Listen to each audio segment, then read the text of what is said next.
काफ़ी स्वागत है यहाँ पे और थैंक यू आने के लिए। थोड़ी गर्मी है लेकिन हम लोग सबको अपना अपना काम तो करना ही है। Thank you very much.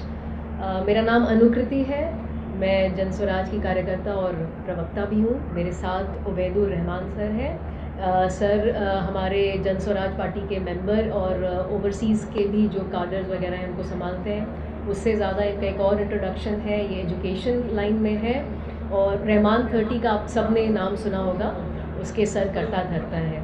और वही जो फ़िलासफ़ी है कि मेरिटोरियस स्टूडेंट्स को हेल्प करना है, किसी भी तबके को, स्पेशली अंडर प्रिविलेज।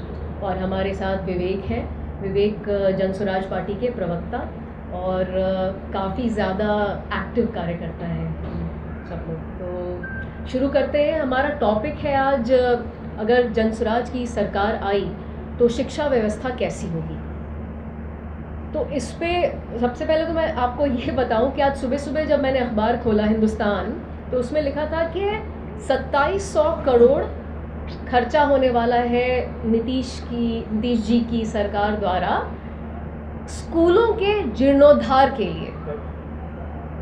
अराउंड 69 या 70 प्राइमरी स्कूल्स को लेकर उनके जीर्णोद्धार के लिए 2025 के मई में याद आ रहा है कि 2700 करोड़ खर्चा करना है। ये नौबत क्यों आई? ये नौबत इलेक्शन ईयर में आई, ये तो समझ में आ रहा है भाई, आपको कुछ ऑप्टिक्स, आपको कुछ दिखाना है, लेकिन सच में जीर्णोद्धार करने की नौबत तो है। इस चीज़ को काउंटर करने के लिए जन स्वराज पार्टी और जन स्वराज पार्टी के जो हमारे प्रशांत किशोर सर हैं, उन्होंने काफ़ी सारी बातें ऑलरेडी आपके सामने रखी हैं। हम उनको वापस दोहराएंगे और कुछ जो भी आपके सवाल होंगे उसके आसपास के हम उसको आंसर करेंगे।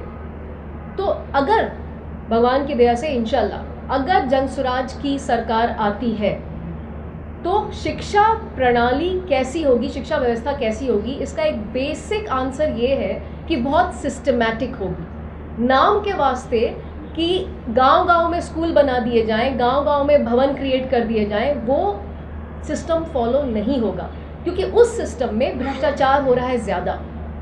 उस सिस्टम में जो रिसोर्सेज हैं उसका फ़ायदा उठा लिया जा रहा है और जो बच्चे जिनको मिलनी चाहिए शिक्षा की का जो गिफ्ट है, शिक्षा का जो तोहफा है वो मिलना चाहिए, वो नहीं मिल रहा है। तो खिचड़ी पे भ्रष्टाचार, भवन निर्माण पे भ्रष्टाचार, टीचर अपॉइंटमेंट अगर हो जाए तो उसके प्रेजेंस पे उनको तो पैसे दे के बोला जा रहा है कि भाई मार्क हो जाएगा अटेंडेंस, तुम घर बैठो। तो इससे फ़ायदा क्या हुआ? आपने सारी थियोरेटिकल बॉक्सेस चेक कर दिए कि हमने इतना खर्चा कर दिया, हमने गांव-गांव स्कूल बना दिया, जिला में ये हो गया और सब ठीक है। तो फिर जीर्णोद्धार की आवश्यकता क्यों पड़ रही है इतनी ज़्यादा? उसके जगह जो हमारी पार्टी ने जो एक दिया है मुद्दा कि एक एक प्रखंड रिकग्नाइज किए जाएंगे, उन प्रखंडों में, और बहुत अच्छा एग्जाम्पल दिया है प्रशांत किशोर जी ने नेतरहाट स्कूल का। नेतरहाट प्राइवेट स्कूल नहीं है, नेतरहाट को बिहार सरकार चला, अभी इस वक्त झारखंड में चला गया है, बट जब वो बना था 1952 में, बिहार सरकार का स्कूल है वो उन्होंने ही सारी बहाली की, वही चलाते रहे और बहुत अच्छे सारे जितने ब्यूरोक्रेट्स, डॉक्टर्स, बड़े बड़े लोग वहाँ से पढ़कर निकले और कम पैसों में बहुत बढ़िया पढ़ाई करके निकले। उसी के तर्ज पर हर प्रखंड में ऐसे स्कूल्स बनाए जाएंगे, ये हमारा प्लान है। और इसमें आप कहेंगे कि प्लान है तो हवा में कैसे हो सकता है, इस पर खर्चा कहाँ से आएगा, बजट कहाँ से आएगा? भाई साहब, अभी हमारा बजट जो है हमारे राज्य का 50,000 करोड़ है शिक्षा का बजट स्कूलों के लिए सिर्फ। उसमें से अगर 1/3 1500 करोड़ भी आ जाए ना, तो ऐसे कम से कम 20 नेतरहाट बन सकते हैं। और उसमें बहुत अच्छे से आपके हर गांव में स्कूल होना ज़रूरी नहीं है, गांव के within half an hour school होना ज़रूरी है। फिर बसों का इंतज़ाम किया जाएगा, बच्चों को पहुँचाया जाएगा। तो ये एक बहुत इम्पॉर्टेंट पॉइंट है, वो मेरी तरफ से है कि जो एक पब्लिक एजुकेशन की जो व्यवस्था होगी वो ऐसी होगी। इसके अलावा जब तक पब्लिक स्कूलों की, ऑब्वियसली एक दिन का काम तो है नहीं है, जब तक वो अवस्था ठीक नहीं होती है तब तक क्या इंतज़ाम किया जा सकता है, इस पर उबैद सर बोलना चाहेंगे, तो please I give the mic to. जिसको अभी ब्रीफ किया गया, आप जानते हैं कि बिहार का नाम पूरे विश्व में ज्ञान के लिए जाना जाता है, लेकिन अभी अनफॉर्चुनेटली बिहार का नाम संघर्ष के लिए जाना जा रहा है। बच्चे हमारे संघर्ष कर रहे हैं उन्हें वो शिक्षा नहीं मिल रही है जो शिक्षा उनको मिलनी चाहिए, इसलिए कि शिक्षा का स्तर बहुत ही ज़्यादा खराब दयनीय स्थिति में है। आपने, इस सरकार ने पिछले 21 सालों में शिक्षा पे कोई काम नहीं किया। अगर साइकिल बांट के या खिचड़ी दे करके आप बच्चों को ये चाहते हैं कि वो घर में बैठ जाएं, आप सवाल ना करें कि टीचर आ रहा है कि नहीं आ रहा है, ये काम ऐसा गड़बड़ काम किया है। ज़रूरत इस बात की है कि बच्चों को अच्छी शिक्षा दी जाए। अच्छी शिक्षा कैसे मिलेगी? अच्छी शिक्षा तब मिलेगी जब उनको प्राइमरी एजुकेशन अच्छा किया जाए। जब तक बच्चे अच्छे से ना पढ़े, प्राइमरी एजुकेशन उनका अच्छा ना हो, तो आप उनसे कोई एक्सपेक्ट नहीं कर सकते हैं कि वो अच्छा रिजल्ट दे पाएंगे। यही कारण है कि पिछले कुछ दिनों से बिहार यूपीएससी जैसे सर्विसेज में, जिसमें बिहार का सबसे ज़्यादा नाम होता था, कभी कहा जाता था कि बिहार, किसी भी हिंदुस्तान के डिस्ट्रिक्ट में आप चले जाइए तो वहाँ आपको कोई ना कोई डीएम या एसपी मिलेगा, लेकिन अब ऐसा नहीं हो पा रहा है। उसकी वजह यह है कि यहाँ पर जो शिक्षा प्रणाली है, एजुकेशन पर, बेसिक एजुकेशन पे कोई काम नहीं। लड़के अच्छे पढ़ के निकल नहीं रहे, स्कूल की हालत जर्जर है। पिछले कुछ दिनों पहले तक आपको जानकारी होगी कि एक टीचर पे 83 बच्चे, एक टीचर और 83 बच्चे का रेशियो था। स्टूडेंट टीचर का जो रेशियो था वो अभी थोड़ा कम हुआ, फिर भी नेशनल एवरेज से काफ़ी कम है। इन तमाम चीज़ों पे काम करने की ज़रूरत है। जैसा बताया गया, ये 50,000 करोड़ रुपया बहुत बड़ी रकम होती है। इस पैसे को अगर सही तरीके से यूटिलाइज किया जाए तो बिहार में ब्रेन की कमी नहीं है।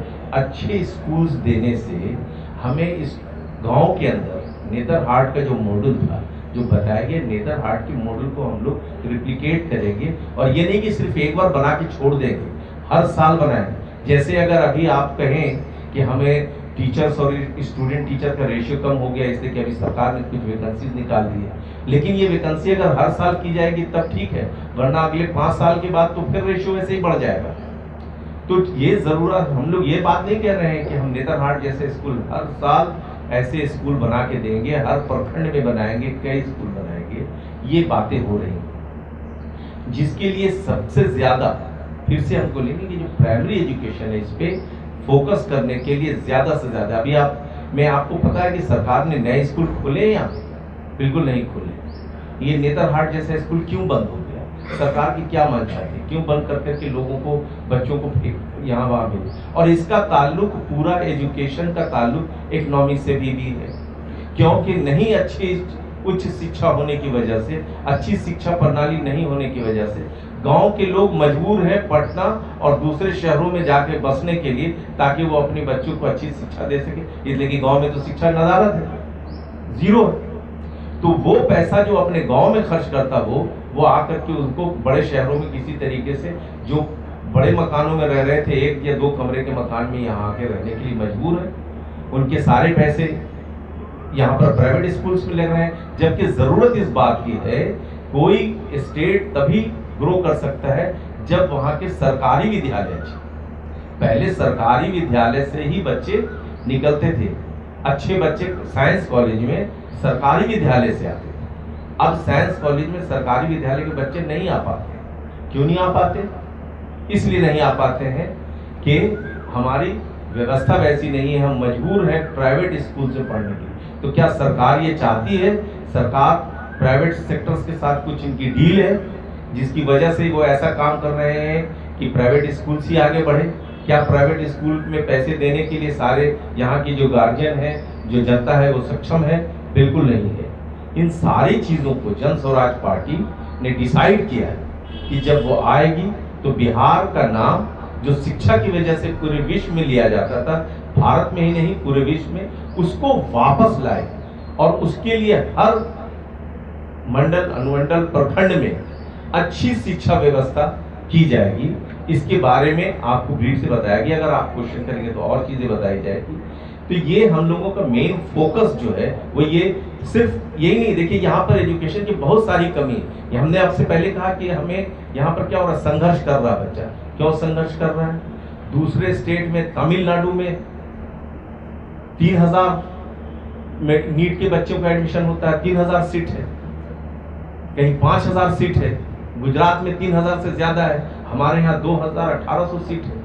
लड़के संघर्ष कर रहे हैं, सीट्स कम, हम मजबूर हैं, यहाँ के बच्चे बाहर जा रहे हैं, बाहर की स्टेट्स में जाके पढ़ रहे हैं, पैसा खर्च कर रहे हैं, नहीं एडमिशन मिल रहा है, संघर्ष करने पर मजबूर कर दिया गया है। गार्जियन अपने खेत बेच के बच्चों को पढ़ा रहे हैं। हम लोग, ये जन स्वराज पार्टी जब आएगी तो वो तमाम लोग सरकारी विद्यालय में, नेतरहाट जैसे विद्यालय में पढ़ करके बिहार का फिर से वैसे ही नाम करेंगे जैसा कि नाम पहले था, और ऐसे चीज़ों को एक ऐसा नज़ीर पेश करेंगे जो पूरे हिंदुस्तान में इसका रिप्लिका किया जाएगा। Thank you so much Ubaid sir. Vivek ji को देने से पहले मैं एक कॉन्क्रीट आपको नंबर बता दूं जो कि जनसुराज का वादा है कि 15 साल से कम के सारे बच्चे स्कूलों में पढ़ेंगे। अब सरकारी स्कूलों की अवस्था अच्छे करते करते जो भी टाइम लगेगा, उस बीच उनको प्राइवेट स्कूलों में अगर उनके माँ बाप डालना चाहें तो डाल सकते हैं, और उसका खर्चा डेफिनेटली स्वराज पार्टी देगी, ऐसा हम लोग वादा कर रहे हैं। तो ये एक बहुत कॉन्क्रीट वादा है और बहुत ही तहे दिल से किया हुआ वादा है बच्चों के लिए। क्या जनसुराज ये घोषणा करेगी कि उनकी सरकार आने के बाद वो अपने बच्चों को सरकारी विद्यालयों में पढ़ाएंगे? नहीं, आप कहना चाह रहे हैं कि जो बड़े लोग हैं वो प्राइवेट में भेजते हैं। आपके बच्चे प्राइवेट स्कूल में पढ़ते हैं? नहीं, हमारे तो मैं तो खुद ही, मतलब मैं बच्चे नहीं है मेरे अभी, मैं खुद प्राइवेट स्कूल में पढ़ती थी। आप सही बोल रहे हैं, ऑब्वियसली आप बिल्कुल सही बोल रहे हैं, बिकॉज मैं भी उसी बिहार में बड़ी हुई हूँ जो पिछले 25 साल का बिहार है। मैं भी उसी बिहार में बड़ी हुई हूँ जहाँ हम लोग को फ़ोन चला जाता था शाम को कि 5 बज गए हैं, घर वापस आओ। घर दोस्तों के यहाँ हम लोग को रात को रहने कभी नहीं मिलता था, हम लोग अकेले सड़क पे नहीं चल सकते थे। उस बिहार में हम लोग भी पले बड़े हैं। नेचुरली पब्लिक एजुकेशन की हालत पिछले 30 साल से बहुत ज़्यादा ही ख़राब हो चुकी है, और सो कॉल्ड जो हमारे 2 जंगल राज चले, एक बाहुबलियों का जंगल राज, एक अधिकारियों का जंगल राज, दोनों में कोई ज़्यादा देखा जाएगा तो असर पड़ा है शिक्षा पे ही, क्योंकि चाहते ही नहीं है लोग के गरीब का जो आदमी है वो पढ़कर कुछ एजुकेटेड होके वाइज बने, क्योंकि वही वोट बैंक है। सो आप जो कह रहे हैं प्राइवेट स्कूलों में भेजना किसी की मजबूरी भी हो सकती है। हमारे पिताजी हमको नहीं भेज सकते थे। एक ऐसे के बाद अगर शिक्षा प्रणाली सुधरती है तो क्या जनसुराज के बच्चे पढ़ेंगे? क्यों नहीं, यही तो ये है हमारा इंटेंट, और ये इंटेंट बहुत ऑनेस्ट इंटेंट है। अगर ये हुआ और सरकारी स्कूल नेतरहाट जैसे हो गए और उसमें बढ़िया टीचर्स आने लगे, वर्ल्ड क्लास फैसिलिटी हो गई, एकदम safety, security, regular attendance, teachers का पढ़ाना, साइंस के लैब, म्यूज़िक की क्लासेस सब एक साथ होने लगी, तो क्यों नहीं कोई जाएगा सरकारी स्कूलों में। सरकारी स्कूल एज अ कॉन्सेप्ट तो कभी बुरे नहीं है, उनको बुरा बना दिया गया है करप्शन कर करके। वो जब ख़त्म हो जाएगा तो सरकारी स्कूलों का स्टैंडर्ड बढ़ जाएगा, तो क्यों नहीं भेजेंगे लोग अपने बच्चों को? बिल्कुल भेजेंगे। नहीं, मैं पहले देखिए वो अच्छा सवाल पूछे हैं वो, हम तो देखिए आजकल कम ही संक्षिप्त में प्रयास करते हैं बोलने का। Common school system Kothari commission 1966 में जब आई थी तभी ये बात रखी गई थी कि भाई ऐसी स्कूली व्यवस्था हो जिसमें हर व्यक्ति के पब्लिक एम्प्लॉयज़ हों, पब्लिक सर्वेंट हो, उसके बच्चे सरकारी स्कूल में जाएं। पहला स्टेट भारत में जिसने कॉमन स्कूल को अडॉप्ट किया वो बिहार ही था। कॉमन स्कूल सिस्टम को अडॉप्ट करने वाला बिहारी था और किसी राज्य ने अडॉप्ट नहीं किया था। तो आप जिसकी बात कर रहे हैं वो ऐसा नहीं कि नई बात है, कॉमन स्कूल सिस्टम है, वो अगर सरकार अडॉप्ट करेगी तो बिल्कुल हो सकता है। लेकिन आप ये बात समझिए कि बिहार पलायन में नंबर 1 है और शिक्षा में नीचे से चौथे स्थान पर है। कुछ ही नॉर्थ ईस्ट के राज्य हम लोगों से भी खराब कर रहे हैं। बिहार से लोग पलायन करते हैं बाहर किसके लिए? नौकरी के लिए, मजदूरी के लिए, शिक्षा के लिए और दवाई के लिए। क्यों करते हैं पलायन? क्योंकि शिक्षा की व्यवस्था जो है वो नीचे से लेकर ऊपर तक खराब है। और आपको कुछ आंकड़ा दे दें, अभी अनुकृति जी ने बताया, रहमान सर ने बताया, सबसे बुनियादी बात आपको बता दें, जनसुराज आमूल चूल परिवर्तन की बात कर रहा है, कोई सिल्वर बुलेट नहीं। बुनियादी बात क्या है? आपको बड़े बड़े आंकड़े तो बाद में दूंगा। बुनियादी ये है कि यहाँ बच्चा स्कूल में ही नहीं जा रहा है। एक जो सर्वे है वो बता रहा है कि किसी दिन आप स्कूल में चले जाएंगे सरकारी तो 100 में मात्र 20 बच्चा ही स्कूल आता है। ये रिसर्च का आंकड़ा है, जेएसएस का आंकड़ा है। लेकिन अगर सरकार का आंकड़ा लीजिएगा जो कि इन्फ्लेटेड है, वो भी बताता है 40 बच्चा ही आता है, रजिस्टर जो होता है अटेंडेंस। तो जब बच्चा स्कूल जा ही नहीं रहा है तो बच्चा सीखेगा कैसे? अब उसका नतीजा ये है कि जो annual status of education report का सर्वे आता है वो बोल रहा है कि बिहार में 19 बच्चा, सुन लीजिएगा आप, हमारे और आपके बच्चे भी, 19 बच्चा ही जो दूसरी स्टैंडर्ड में है वो तीसरे का गणित या भाषा आपको बता सकता है। ये स्थिति जब बुनियादी शिक्षा की होगी तो उसका जो रूपरेखा है वो ऐसा दिखता है कि जो बिहार कास्ट सर्वे हम लोगों की मिलीजुली सरकार ने की वो बता रही है कि मात्र 4% से भी कम लोग अति पिछड़े और दलित समाज के बच्चे 12वीं पास कर पा रहे हैं। तो बच्चे तो स्कूल ही पास नहीं कर पा रहे हैं तो कॉलेज में क्या जाएंगे और आरक्षण का क्या फ़ायदा उठाएंगे? इस व्यवस्था को तभी बदला जा सकता है जब सरकारी स्कूल, प्राथमिक स्कूल में आप आमूल चूल परिवर्तन लाएंगे, जिसमें नए विद्यालयों को बनाना, प्री सर्विस शिक्षक ट्रेनिंग, शिक्षा के पहले जो ट्रेनिंग होती है उसको बेहतर करना, इन सर्विस टीचर ट्रेनिंग को बेहतर करना, करिकुलम को बेहतर करना, समुदाय के साथ बातचीत करना, क्योंकि आप समुदाय का संदर्भ हटा देंगे और आप यहाँ पर ए फॉर एप्पल पढ़ाएंगे तो बच्चा ज़िंदगी में कभी नहीं सीखेगा। आप यहाँ पर पेंगुइन के बारे में बताएंगे तो बच्चा कभी ज़िंदगी में नहीं सीखेगा। तो आपका जो करिकुलम है उसको बेहतर करना, टीचर रिक्रूटमेंट को बेहतर करना, स्कूल की व्यवस्था को बेहतर करना।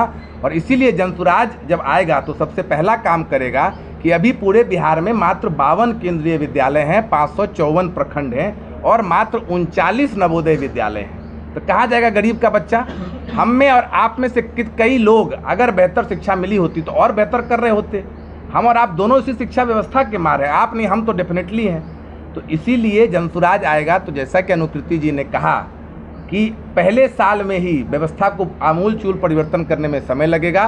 15 साल से जितने बच्चे हैं, छोटे बच्चे हैं, उनको वो जिस स्कूल में पढ़ना चाहें वो एडमिशन ले सकते हैं, उसका पूरा खर्चा पैसा जनसुराज देगा। धन्यवाद। बीपीएससी के माध्यम से शिक्षकों की बहाली की गई है, गुणवत्तापूर्ण शिक्षा की गई है, तो सरकार तो पहल कर रही है अपनी तरफ से कि भाई गांव-गांव में जाकर के बीपीएससी के माध्यम से जो शिक्षक हैं गुणवत्तापूर्ण शिक्षक दें। एसीएस ने कहा कि घरों में जाकर बच्चों को बुला कर लाइए, टीचरों को एक बड़ी जिम्मेदारी भी दी गई है, तो सरकार तो कोशिश कर ही रही है।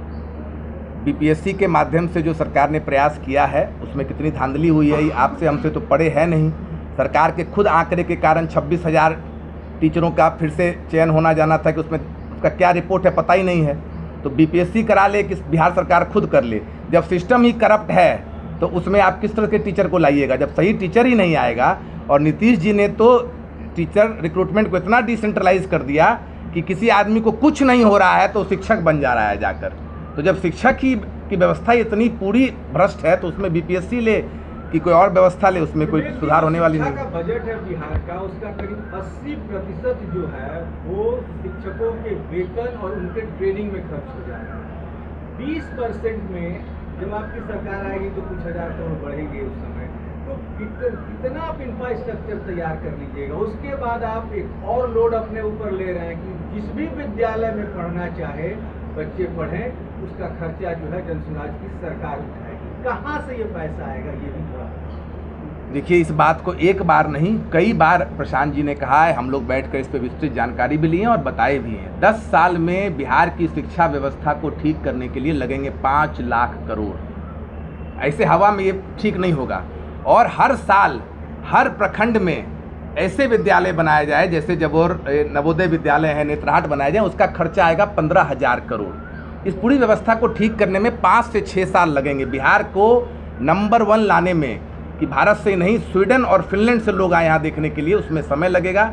और 5 लाख करोड़ कहाँ से आएगा उसकी बातचीत प्रशांत जी ने बताया। मैं फिर से दोहरा देता हूँ कि यहाँ पर जो फर्जी कानून शराबबंदी का लगा हुआ है, जिसमें शराब बिल्कुल बिक रहा है, घर घर बिक रहा है, बच्चे के बैग में कलम कम, शराब के बोतलें ज़्यादा हैं, उसको बंद करके उससे जो इनकम आएगा 25,000 करोड़ उसको साइड कर दिया जाएगा, उसको खर्च नहीं किया जाएगा, जिसके माध्यम से अगले 10 साल में 5 लाख का निवेश बिहार में किया जाएगा, जिससे इस पूरी व्यवस्था को सुदृढ़ की जाएगी। साथ ही साथ एक और जवाब दे दीजिए कि जो ये शिक्षा माफिया बिहार में है, प्रशांत जी भी कहते हैं शिक्षा माफिया, बालू माफिया, भू माफिया, शिक्षा माफिया पे यदि आपकी सरकार आती है तो किस तरीके का चोट? नहीं, शिक्षा व्यवस्था ठीक हो जाएगा तो अपने आप चोट हो गई। शिक्षा माफिया में कौन लोग हैं अभी? कोचिंग वाले व्यवस्था। एक स्कूल में साहब सीबीएसई बोर्ड के स्कूल चल रहे हैं, एक कमरे में, उनको चौपट कीजिएगा कि नहीं? शिक्षा माफिया बिहार में तो अकेले है नहीं। शिक्षा माफिया जहाँ पर शिक्षा व्यवस्था बेहतर हो जाएगी, सरकारी स्कूल बेहतर हो जाएगी जो बता रहे हैं, तो अपने आप वो व्यवस्था खराब। भैया शराब माफिया कैसे चल रहा है? कानून के माध्यम से 3 तरीके हैं, देखिए इसका एक 3 तरीके हैं। किसी भी माध्यम को आप डिसेंट्रलाइज कीजिए, सेंट्रलाइज पावर मत रखिए, जन आंदोलन बनाइए, जन भागीदारी बढ़ाइए जो अभी नहीं है, और टेक्नोलॉजी का इस्तेमाल कीजिए और पूंजी का निवेश कीजिए। कोई ऐसी चीज़ नहीं है जो जेब से निकाल के रॉकेट साइंस आपको बताएंगे जो हो जाएगा, सब साधारण चीज़ें हैं। डिसेंट्रलाइजेशन, पूंजी का निवेश, जन आंदोलन, जन भागीदारी शिक्षा में बढ़ाइए। पेरेंट पार्टिसिपेशन अभी कितना है? पेरेंट टीचर मीटिंग जो होता है बिहार में, उसकी भागीदारी कितनी है? आपको आश्चर्य होगा, 5% से कम। पेरेंट जा ही नहीं रहे स्कूल में। और टेक्नोलॉजी का इस्तेमाल कीजिए तो अपने आप चीज़ें ठीक होंगी, मंशा तो हो। सर मेरा ये सवाल रहेगा कि आप बोल रहे हैं कि जितने भी बच्चे हैं जो सरकारी स्कूल में नहीं पढ़ना चाहता उसको हम प्राइवेट स्कूल में पढ़ाए हैं, तो क्या ऐसा नहीं हो सकता कि जितने भी CBSE स्कूल हैं और जितने भी सरकारी स्कूल उनका सिलेबस ही सेम कर दिया जाए, ताकि जो बच्चा पैसा लगा के पढ़ना चाहे तो वो वहाँ जाके पढ़े और हम सरकार हैं तो हम फिर उसी चीज़ को यहाँ पे पढ़ाएं? देखिए, नेशनल एजुकेशन पॉलिसी जो NEP आई है उसके अंतर्गत स्कूलें चलती हैं, जिसके अंदर स्टेट करिकुलम फ्रेमवर्क बनाने के लिए कहा गया है। हर राज्य को मैंडेटरी है, SCF जिसको बोलते हैं, उसके आधार पर, देखिए टेक्निकल हम जा सकते हैं, उसके आधार पर सिलेबस बनता है। तो सिलेबस बिहार बोर्ड का अलग बनेगा और CBSE बोर्ड का अलग बनेगा। उसमें हम लोग अगर आएंगे तो जैसे कई राज्य जहाँ पर एक्सपेरिमेंट हुआ है कि अपने एजुकेशन बोर्ड को बेहतर किया जाए, हम लोग उस पर भी निवेश करेंगे। मानना था कि जो वहाँ चलता वो यहीं चलता, बट लैंग्वेज अपना रहता तो ठीक रहता। जो पढ़ाना चाहता पैसा देके वहाँ जाए, सरकार का पहल रहेगा, सरकारी जो बच्चा है यहाँ पे आके पढ़े, ये मेरा मानना है।